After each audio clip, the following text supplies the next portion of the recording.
Surat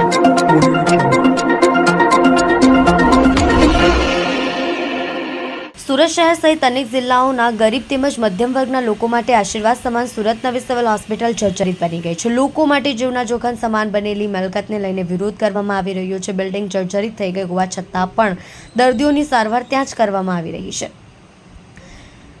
civil હોસ્પિટલની જૂની building જર્જરિત હોવાને લઈને ગાંધીનગરની આરોગ્ય ટીમ સુરત ખાતે દોડી આવી હતી તેમજ મિલકતનું નિરીક્ષણ કર્યું હતું, જેમાં મિલકત અત્યંત જર્જરિત હોવાનું સામે આવતા મિલકતને 2 મહિનામાં ખાલી કરવાના આદેશ કરવામાં આવ્યા હતા। જે વાતને 2 મહિના પૂરા થવા છતાં બિલ્ડિંગ ખાલી ન કરવામાં આવતા કાયદા કથા સંસ્થા દ્વારા 1 દિવસના ધરણા કરવામાં આવ્યા છે।